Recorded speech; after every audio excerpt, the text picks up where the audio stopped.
నమస్తే. నేను మీ బాబీ వర్ధన్. బీబీసీ వాయిస్ ఛానల్‌లోని కామెంటరీ బాక్స్ కార్యక్రమానికి స్వాగతం. ఈరోజు కామెంటరీ బాక్స్‌లో ఒక ప్రత్యేకమైన ప్రాముఖ్యత సంతరించుకున్న ఒక అంశానికి సంబంధించి విశ్లేషణ చేయడానికి నేను మీ ముందుకొచ్చాను. అది దేశాన్ని గ్యాస్ ట్రబుల్ పట్టి పీడిస్తోంది. అబ్బబ్బే! మీరనుకున్న గ్యాస్ కాదు ఇది. ఇది వంటకు, వాణిజ్య అవసరాలకు వాడే గ్యాస్‌కు సంబంధించిన అంశం. పశ్చిమాసియాలో జరుగుతున్న యుద్ధంలో మన దేశానికి ఏమాత్రం సంబంధం లేదని మనకు తెలుసు. అయినప్పటికీ దేశంలో ప్రపంచంలో ఏ మూల ఎక్కడ యుద్ధం జరుగుతున్నా ఆ పరిసర ప్రాంతాల దేశాలకు దాని ప్రభావం ఉండటం అనేది అత్యంత సహజమైన అంశం. కానీ ఇప్పుడు యుద్ధం జరుగుతున్న ఒక ప్రక్క అమెరికా, ఇజ్రాయెల్ ఉంటే రెండో ప్రక్క ఇరాన్ ఉన్నది. ఈ దేశాలకు మన దేశం వాస్తవానికి చాలా దూరమే. అన్ని దేశాలతో మనకు మంచి సంబంధాలు, సత్సంబంధాలే ఉన్నాయి. కానీ మనకెందుకు మరి ఈ ప్రభావం పడింది మన మీద అనే దానికి కొంచెం లోతుగా కనుక ఆలోచిస్తే అమెరికా, ఇజ్రాయెల్ ఒక ప్రక్క, ఇరాన్ మరొక పక్క. యుద్ధం ఎందుకు ప్రారంభమైందో దాన్ని నేను ప్రత్యేకించి చెప్పాల్సిన అవసరం లేదు. ఇరాన్ దేశంలో అణు సామర్థ్యాన్ని పెంచుకోవడానికి వాళ్ళు చేస్తున్న ప్రయత్నాలకు అడ్డుకట్ట వేయడానికి ముందు ఇజ్రాయెల్ని కాలు దువ్వేలాగా చేసింది అమెరికా. ఆ తర్వాత రెండు కలిపి యుద్ధాన్ని ప్రారంభించాయి. ఇప్పుడు భీకర దశకు యుద్ధం చేరిపోయింది. ఇరాను అమెరికా, ఇజ్రాయెల్ మీద యుద్ధం చేయాల్సి ఉండగా అలాంటిది అంటే అది సాధ్యం కాదు కనుక దూరాభారాన్ని బట్టి అమెరికాకు ఒత్తాసు పలుకుతున్న అనేక దేశాల మీద ఇరాన్ను తన లక్ష్యాన్ని గురిపెట్టింది. ముఖ్యంగా మిడిల్ ఈస్ట్, గల్ఫ్, యుఏఈ దేశాలను అతలాకుతలం చేసే ప్రయత్నాలు ప్రారంభించింది. ఈ దేశాల మీద యుద్ధం చేస్తే మనకు వచ్చే లాస్ ఏంటి అని మీరు అనుకోవచ్చు. ఈ దేశాల్లో నుంచే మనకి చమురుతో పాటు సహజ వాయువు కూడా మనం ఇంపోర్ట్ చేసుకుంటున్నాం. ఆ మాటకు వస్తే మనం ఖతార్ దేశం ఉంది కదా, దాని మీద కూడా ఇరాన్ బాంబులు వేసి చమురు నిల్వల మీద, సహజ వాయువు మీద బాంబులు క్షిపణులు ప్రవేశించి అగ్నికీలలుగా మార్చేసింది. సో ఖతార్ నుంచి మనము మన దేశ అవసరాలకు దాదాపు 40% అంటే సగానికి దగ్గరగా మనం ఖతార్ నుంచి తీసుకుంటాం.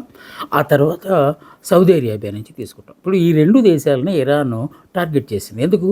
ఆ దేశాలతో ఇరాన్కి అయితే శత్రుత్వం ఏమీ లేదు, కానీ ఆ దేశాల్లో అమెరికాకు సంబంధించిన స్థావరాలు ఉన్నాయి. అవి చమురు స్థావరాల, సహజ వాయువు స్థావరాల, మిలిటరీకి సంబంధించిన, డిఫెన్స్కి సంబంధించిన స్థావరాలు అనేవి దానికి ఏం సంబంధం లేదు. అమెరికాకి వీరంతా ఒత్తాసు పలుకుతున్నారు.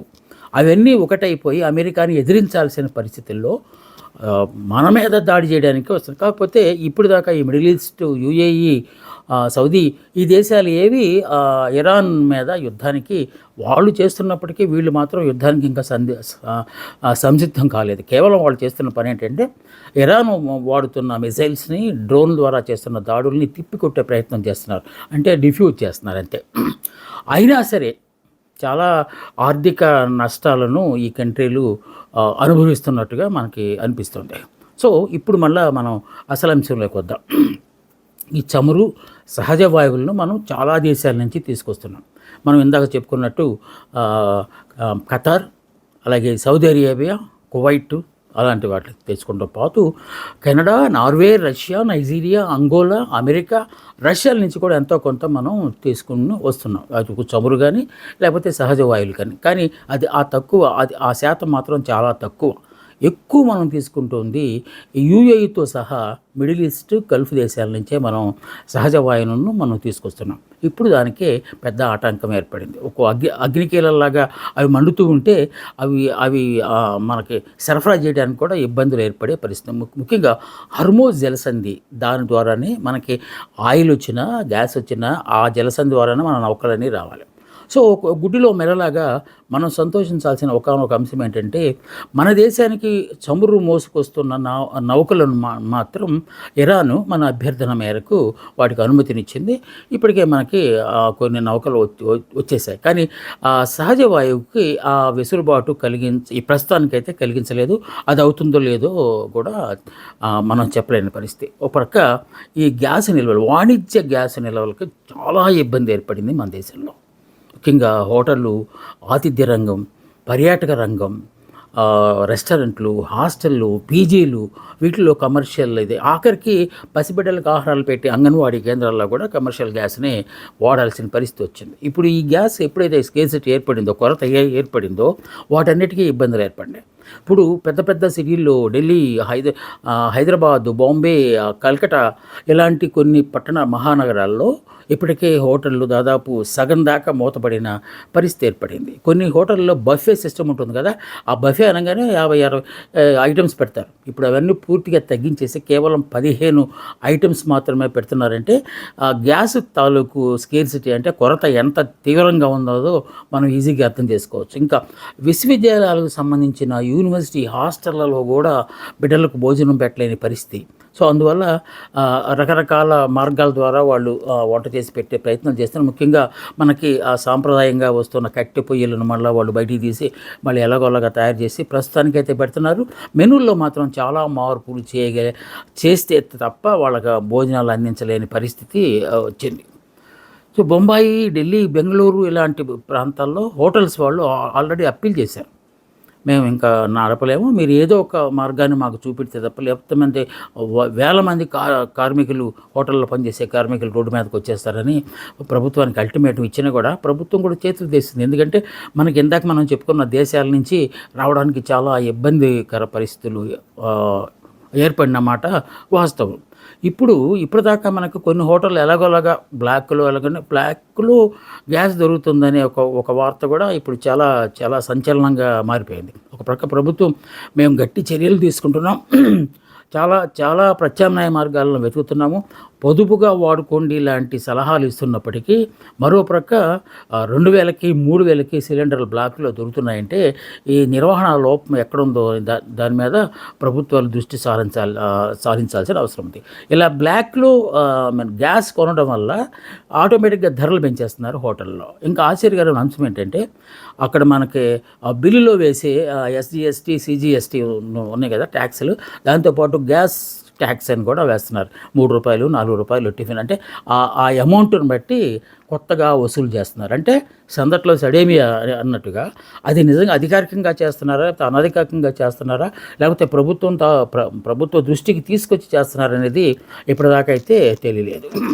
అందుకే ప్రభుత్వాలు చెప్పే మాటలకు క్షేత్రస్థాయిలో జరుగుతున్న అంశాలకు ఏమాత్రం పొంతం లేనట్టు కనిపిస్తుంది. ఇందాక మనం అనుకున్నట్టు సమన్వయ లోపమో లేకపోతే సమాచార లోపమో తెలియదు, కానీ కొన్ని గ్యాస్ డిస్ట్రిబ్యూషన్ సంస్థలు ఆల్మోస్ట్ నో స్టాక్ బోర్డు పెట్టినాయి. అలాగే ఆన్లైన్ బుకింగ్లు కూడా ఆపేసినాయి. అది అధికారికంగా ప్రభుత్వం అయితే ఒప్పుకోవట్లేదు. మన బుకింగ్ జరుగుతూనే ఉంది. మీకు ఎలాంటి మన రాష్ట్రంలో అలాగే జరుగుతుంది, తెలంగాణ రాష్ట్రం అలా జరుగుతుంది, ప్రక్కన తమిళనాడులో కూడా అలాగే జరుగుతుంది. ముఖ్యంగా కేంద్రం చెబుతున్న మాటలకు రాష్ట్రాల్లో జరుగుతున్న లేకపోతే క్షేత్రస్థాయిలో కనిపిస్తున్న అంశాలకు కాస్తంత పొంతన లేని పరిస్థితి మాత్రం కనబడుతుంది. ఇది ఇప్పటిదాకా మనం చెప్పుకుంది కమర్షియల్ గ్యాస్ గురించి. ఇప్పుడు వంట గ్యాస్, ప్రతి ఇంటికి అవసరమైన వంట గ్యాస్ గురించి, దానికి కూడా మెల్లగా సంక్షోభం మొదలైనట్టే కనిపించాలి. ఎందువలనంటే అంతకుముందు బుక్ చేసిన 3వ రోజుకల్లా మన ఇంటికి సిలిండర్ వస్తే 10 రోజులైనా సరే ఇప్పటిదాకా సిలిండర్ ఇంకా రాలేదండి, ఇంకా మీ నంబర్ రాలేదని చెప్తూ వస్తున్నారు. అది వాస్తవంగా వాళ్ళు చెప్తున్నారా, లేకపోతే అక్రమ మార్గాల్లో సిలిండర్లు అమ్మేసుకుంటూ చేస్తున్నారనే దాని గురించి ఎక్కడ ఎంక్వైరీ చేయడానికి ఆ ఫోన్లు చేసినా ఫోన్లోకి అందుబాటులో లేతారు. కొంతమంది అయితే ఆన్లైన్ వాటిలో పూర్తిగా మూసేసినట్టుగా కూడా మనకి సమాచారం ఉంది. మేమే ప్రత్యేకంగా బుక్ చేశాను. నేను ఒక వారం 10 రోజుల క్రితం ప్రతిరోజు చేస్తున్నాను. సార్ రేపు వస్తా అన్నారు, కానీ ఇప్పుడు దాకా అయితే అది రాలేదు. అంటే 10 రోజులు దాటినా కూడా మనకు గ్యాస్ రాని పరిస్థితి ఏర్పడింది. అసలు గ్యాస్ అవసరాలు మనకి ఎంత ఉన్నాయి అంటే దేశం మొత్తం మీద 39 కోట్ల మందికి గ్యాస్ సరఫరా జరుగుతుంది. అంటే 39 కోట్ల గృహ అవసరాలకు పంపిణీ జరుగుతుంది మన దేశంలో. కాకుంటే కొన్ని ప్రాంతాల్లో, ఎందుకంటే గ్రామీణ ప్రాంతాల్లో, పూర్తి గ్రామీణ ప్రాంతాల్లో, అలాగే గిరిజన ప్రాంతాల్లో ఇంకా ఈ గ్యాస్కి వాళ్ళు అలవాటు పడినట్టుగా కనిపించట్లేదు. అందువల్లనే ఎంతో కొంత వెసులుబాటు అక్కడి నుంచి మనకు వస్తుంది. వాళ్ళు ఇప్పటికీ ఫైర్వుడ్ అంటే కట్టెల మీదే వంటలు చేసుకోవటం అనేది మనం చూస్తూ ఉన్నాం. అత్యధికంగా దేశంలో ఉన్న వాటిల్లో ఉత్తరప్రదేశ్ పెద్ద స్థానంలో ఉంది. ఉత్తరప్రదేశ్కి మాత్రం దాదాపు 3-4 కోట్ల కనెక్షన్లు అక్కడే 4,80,00,000 కనెక్షన్లు అక్కడ ఉంటే అత్యంత తక్కువగా లక్షద్వీప్లో ఉన్నాయి. అవి దాదాపు 50,000 60,000 కనెక్షన్లు అక్కడ ఉన్నట్టున్నాయి. అందుకే ప్రధానమంత్రి కూడా స్వయంగా తాను ఒక ప్రకటన చేశారు ఈ మధ్యకాలంలో. ఎవరికైనా డబుల్ కనెక్షన్ కనుకుంటే సాధారణంగా ఏం చేస్తారంటే వాళ్ళ పిల్లలకు పెళ్ళి ఉన్నప్పుడు వాళ్ళ పేరుతో కూడా ఒక కనెక్షన్ తీసుకుంటారు. ఆ తర్వాత వాళ్ళు ఉద్యోగం వచ్చి ఎక్కడికో వెళ్ళిపోయినప్పుడు దీన్ని అక్కడికి మోసుకెళ్ళలేక అక్కడ మళ్ళీ కొత్తగా తీసుకునే ప్రయత్నం. ఎందుకంటే కాస్తంత ఈ లిబరలైజేషన్ వచ్చిన తర్వాత ఆ వెసులుబాటు వచ్చింది కనుక ఈ సిలిండర్లు మోసుకెళ్ళటం మళ్ళీ అక్కడ ట్రాన్స్ఫర్ కోసం వీడిని పట్టుకుని చేయడం అనే ఉద్దేశంతో చేయడం కష్టం కనుక వదిలేసి వెళ్ళిపోతాం. అంటే ఒక్కొక్క ఇంట్లో 2 కనెక్షన్లు ఉన్నాయని అనే సమాచారం కూడా ప్రభుత్వం దగ్గర ఉంది. ఎందుకంటే ఆధార్ కార్డులో డెఫినెట్గా వాటి వివరాలు కూడా మనం ఇస్తాం కనుక. అందుకని ప్రధాని స్వయంగా ఒక స్టేట్మెంట్ ఇచ్చారు. ఆ స్టేట్మెంట్ సారాంశం ఏంటంటే ఎవరికైనా 2 కనెక్షన్లు ఉంటే అర్జెంటుగా ఆ 2వ కనెక్షన్ని ప్రభుత్వానికి సరెండర్ చేయండి అని చెప్పి చేశారు. కానీ ఇక్కడ చిన్న ఒక ద్వైధీభావం అంటే కాంట్రడిక్టరీ ఒకటి ఏంటంటే అటు కేంద్ర ప్రభుత్వం ప్రధానమంత్రి ఉజ్వల యోజన అని చెప్పి ఒక పథకం ఉంది. అంటే పావర్టీ లైన్కి కింద ఉన్న వాళ్ళకి, అంటే పేదరికానికి దిగువ ఉన్న వాళ్ళకి, అంటే మరీ పేదవాళ్లకు కేంద్ర ప్రభుత్వమే కొన్ని గ్యాస్ సిలిండర్లను ఉచితంగా ఇస్తుంది. ఆర్థిక దీన్ని బట్టి స్టేటస్ని బట్టి ఇంకొంతమందికి కొంత సబ్సిడీతో కూడా కేంద్ర ప్రభుత్వం ఇస్తుంది. అలాగే మన రాష్ట్రానికి వస్తే మన రాష్ట్రంలో దీపం అనే ఒక పథకం ద్వారా మనకి ఇస్తున్నారు. ఎన్నికల మేనిఫెస్టోలో కూటమి నాయకులు చెప్పినట్టుగా ఏడాదికి 3 సిలిండర్లు ఉచితంగా ఇవ్వడం అనేది ఆ దీపం పథకం తాలూకు లక్ష్యం. ఇప్పుడు అటు కేంద్రం కానీ ఇటు మన రాష్ట్రం ప్రభుత్వం కానీ ఈ పథకాన్ని కొనసాగిస్తాయా? అదొక పెద్ద ప్రశ్న. అసలుకి కొందామన్నా కూడా గ్యాస్ దొరకని పరిస్థితుల్లో ఉచితంగా సిలిండర్లు ఇవ్వడానికి అది వాస్తవం, అది సాధ్యమవుతుందా అనే ప్రశ్నకు సమాధానంగా మన రాష్ట్రానికి సంబంధించి ముఖ్యమంత్రి చంద్రబాబు నాయుడు గారు ఆయన చాణక్య నీతితో అర్జెంటుగా ఒక మంత్రులకు ఒక 2 మంత్రులు, ఆర్థిక మంత్రి పయ్యావుల కేసు, వ్యవసాయ శాఖ మంత్రి అచ్చెన్నాయుడు గారికి ఈ పనిని పురమాయించారు. ఈ సంక్షోభం మీద బాగా ముదిరేలాగున్నది, మీరు అర్జెంటుగా ఆ సంబంధిత అధికారులతో సమావేశాలు ఏర్పాటు చేసి ఎక్కడ ఆటంకం కలగకుండా చూడండి అని చెప్పి ఆయన పురమాయించడం, వాళ్ళు వెంటనే రంగంలోకి దిగారు. అలాగే పౌర సరఫరాల తాలూకు కమిషనర్తోనూ అలాగే సంక్షేమ శాఖ కమిషనర్తోనూ సమావేశాలు ఏర్పాటు చేశారు. ఎక్కడికక్కడే జిల్లా కలెక్టర్లకు కూడా సమాచారం అందించారు. బ్లాక్ మార్కెటింగ్ ఎక్కడున్నా సరే కఠినంగా వ్యవహరించండి. అలాగే డిస్ట్రిబ్యూషన్ సెంటర్ల దగ్గర ఎవరో ఒకరిని మన ప్రభుత్వ అధికారిని అక్కడ ఉంచండి. అక్కడి నుంచి సజావుగా సిలిండర్లు బయలుదేరుతున్నాయో మధ్యలో ఎక్కడైనా ప్రక్కదారి బట్టి బ్లాక్లోకి వెళ్ళిపోతున్నాయో గమనించండి అని చెప్పి వాళ్ళు చేయటం అనేది ఒక విధంగా ఆహ్వానించదగ్గ అంశమే. అయినప్పటికీ బ్లాక్లో దొరుకుతున్నాయి. నేను కొన్ని సంభాషణలు కూడా విన్నాను, ఆడియో సంభాషణలో వాళ్ళు చెప్తూ ఉన్నారు అనమాట. అన్న ఇప్పుడు పాత రేటుకి నేను ఇవ్వలేను, ఒక 2,000 కొట్టండి, నేను తీసుకొచ్చి ఇచ్చేస్తానని చెప్పి గ్యాస్ బండలు మోసుకొచ్చే బాయ్స్ మాట్లాడుతున్న దృశ్యాలు ఈ మధ్య సోషల్ మీడియాలో కూడా హల్చల్ చేస్తూ ఉన్నాయి. ఇందాక మనం అనుకున్నట్టు ఈ పథకాలు ఇందాక నేను చెప్పిన ప్రధానమంత్రి ఉజ్వల యోజన అలాగే దీపం పథకాలు ప్రభుత్వం నిజంగానే పేదవాళ్లకు సహాయం చేయాలనే ఉద్దేశంతో, కానీ మామూలు పరిస్థితుల్లో అయితే ఇది చేయడానికి వీలుంటుంది. అసలు ప్రపంచమే సంక్షోభం ఎదుర్కొంటున్న దశలో వీటిని ఇవ్వండి అని అడగటం అనేది కొంతవరకు అతిశయోక్తిగానే అనిపిస్తుంది. కానీ బట్ ఇచ్చిన హామీలను నెరవేర్చే క్రమంలో ఇంకొంతమందికి ఇబ్బంది కలిగే ఆస్కారం ఉంది కదా అనే వాదనలు కూడా వస్తున్నాయి. సో విజిలెన్స్ విభాగం వాళ్ళు ఇప్పుడు రంగంలోకి దిగి దాన్ని సజావుగా జరిగేలాగా చూడాలని మాత్రం ప్రతి వైపు నుంచి ఒక డిమాండ్ అయితే వస్తుంది.